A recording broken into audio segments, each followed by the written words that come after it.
Again, because this is YouTube and where people watch the matches, you have 3 more seconds to click off of this video if you do not want to be spoiled about the historic events that happened today at MSI. 3, 2, 1. Whoa. Whoa.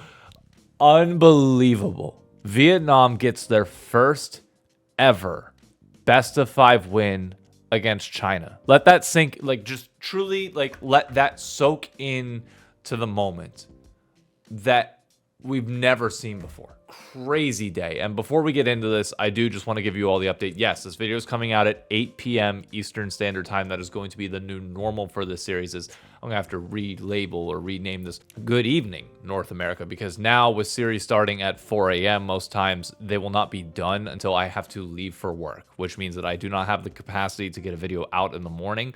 I'll be able to talk about it whenever I get home from work, which I know for the next 2 days when we have games or series starting at 11 o'clock p.m. Eastern Time, the in-between is not much. But as we get later, it should be fine. So please, if you can do me a favor before we fully dive into this, please drop a like on the video. If you're not subscribed to the channel, be sure to subscribe and turn on that bell for notifications. I know it is a worse time to release this video, but it is the capacity to which I can do it. Thank you to everyone who's been enjoying this so far at MSI. Let's get into the highlights. Both Top Esports and Team Secret Whales coming off of equally bad losses in their own perspectives. I don't think any of us saw coming what happened here. I mean, Vietnam has never beaten China in a best of 5. Most people will remember the famous moment between GAM and Top Esports at Worlds 2022 with the whole Karthus. There was the mall incident with Lucian as well. Like, one of the most famous moments between the two in LoL esports history. But a best of 5 is drastically different. The clips are going to be a little bit shorter for this because the normal way that I have my clipping wasn't working this morning, so I could only screen grab a few key moments here. I want to highlight this set. Okay, this is something that I love that we see from minor regions that we don't see as much from major regions, and I wish more did, where it's like, okay, we've known that Sion has been meta for a long period of time, and yes, the Sion is currently winless at this tournament, but like, why has Set not been a pick that we have tried more often going into that matchup, where you can just take the big beef ball and turn him against the other team? Yes, Set is a more difficult champion to play. If you mess it up, it's really, really ugly and really bad, but these are pros and they can get this. I mean, look at this. I mean, just come on. That's awesome. That is so cool. Like, we need to see more of these types of counter picks. It was so fun to watch. Top lane, you have what? Yorick, you have Set, you have in game 1. Oh, why am I blanking on it right now? It was earlier in the highlights that I'm forgetting. Oh, the Olaf. Yeah, just so much fun. So much fun to watch. But TSW, the worst part about this particular moment is, had they won any of the last 2 like positioning battles for Dragon, they would have had Cloud Soul and this would have been a wipe. But because they gave up 10 straight minutes of gameplay to allow Top in this fight extended way longer than it should have been. I mean, what a historic day. Oh, watch how quickly Pyke disappears. 1, 2, bang, done. Gone. Off the face of the map. Incredible stuff from TSW. Bouncing back whenever we all wrote them out. I mean, I gave them 0 chance to win this series. And yet here they are. Top Esports. We'll get into it here in a second. But let's just take a moment to appreciate the final seconds of this game. Like, the elation of knowing that you have beat the LPL 2 seed. I mean, it's oh my god. The LCP has won a series against China before North America has. Granted, we didn't play Top Esports this tournament, but still, crazy stuff.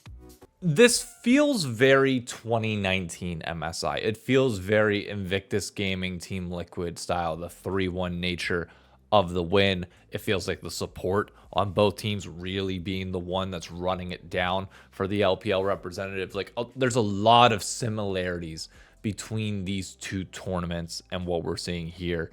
The top, I mean, Impact had a hell of a series back in the IG one, and now you're seeing the same thing here for TSW. It's great for them and really good for North America as well. Like, I understand that I want to be able to beat Top and beat China, but like, this now sets up a TSW versus Lion matchup if we do not win against BLG tonight, which then potentially sets up a matchup of G2 versus us.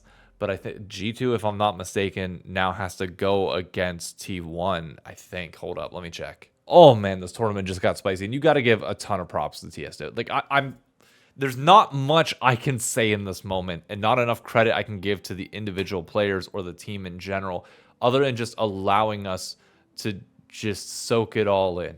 Like, embrace the moment. I don't want to speak too negatively on top because I know everybody else in the community is already dogpiling them, and I don't necessarily need to add fuel to that fire. The one thing that does kind of suck compared to like older tournaments, which I don't ever want to go back to, be very clear, but the nice thing about older League was that it felt like you had more time to really bask in the moment of these upsets.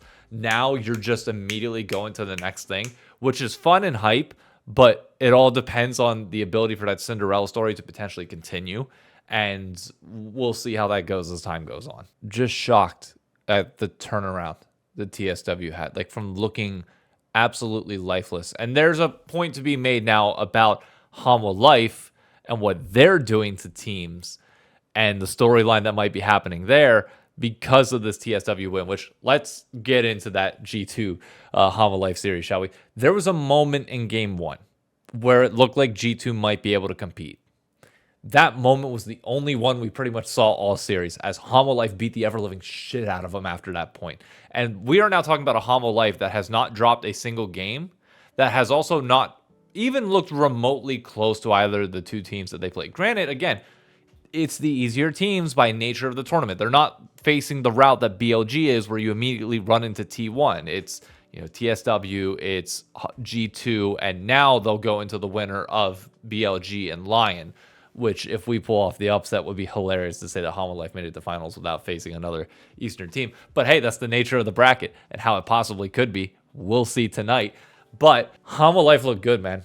They look really, really good. They're making the case that many were seeing coming into this tournament, where like it should be BLG and HLE in the finals. If T1 can get hot in that losers bracket starting tonight with that series against Furia, maybe.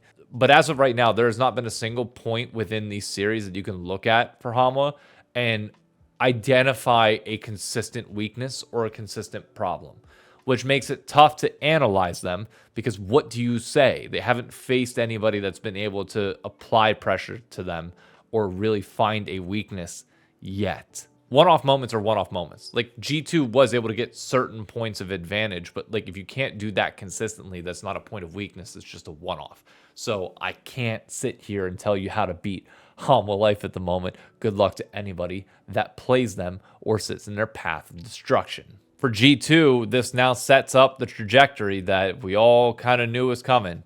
T1 is probably up next, assuming that Furia doesn't shock the world tonight and do the impossible, which, the first upset already happened. Technically, the second one could too, but T1 is drastically different than Top Esports, who mentally spiraled and collapsed after the reverse sweep to G2. T1, I expect to win and then go into that matchup against G2. We'll talk about it after the series is officially confirmed. But tonight is the big one for Lion versus BLG. And I've read through some of your comments. We talked about it a little bit. It was 4th of July, so there wasn't as much conversation. So I want to circle this back around after tonight's series and see what you all think. But I personally had the takeaway that Lion was ramping up. And it seems like more people do agree with that time will go on and the squad will look better. But I just want to remind people the stakes for tonight. It has been 7 years since North America has taken a best-of-5 series off of an LPL or LCK team. We have had one-off series where we have been close every single year for the last 3 years at minimum. So it is a chance for us to finally get over this hurdle, but against the tournament favorites. BLG's drafting is really, really good. Look at that Game 5 versus T1 that everybody's causing a stink about, and the whole drafting cards and beyond. Ignore that portion of it. You got to have good drafts. BLG will be able to take advantage of you like that. You will automatically lose these games. You cannot fight back from a losing draft position. So Lion can't be doing what we did in Game 1 of your last series against BLG. But if there's one thing that TSW showed in this tournament, regardless of the mental state of Top Esports, It's that anything is possible if you are creative enough in draft, feel confident, and execute a plan that you have set beforehand that is better than the other side. Okay. The skill level, the discrepancy between the regions. Yes. Like coming into this, you would never have expected that TSW would even take a game off a top based on their prior showings, but then they show up now and look great. The same thing can happen for Lion tonight. It may not have looked great in that 3-0, but you know what? Now you're in the series that matters. As long as you elevate to the level of your competition, nothing else is relevant. So come on, boys. Tonight, let's fucking get it, boys. I'm going to wake up in the morning. I want to see something positive out of this scoreline, because otherwise I'm like most people are probably going to be predicting today to be a 6-0, a T1 3-0 over Furia, and a 3-0 BLG over Lion. Let's cause some goddamn havoc, shall we? Shorter episode. These are going to be a little bit more brief as I try and get them out going forward, but obviously the highlights will hopefully be fixed for the next time. So thank you all again for tuning in. Happy 4th of July again for those of you that celebrated, for those of you around the world that just are having a relaxing Sunday. Hope we're ready for the week. It's time to get things started. Let's go.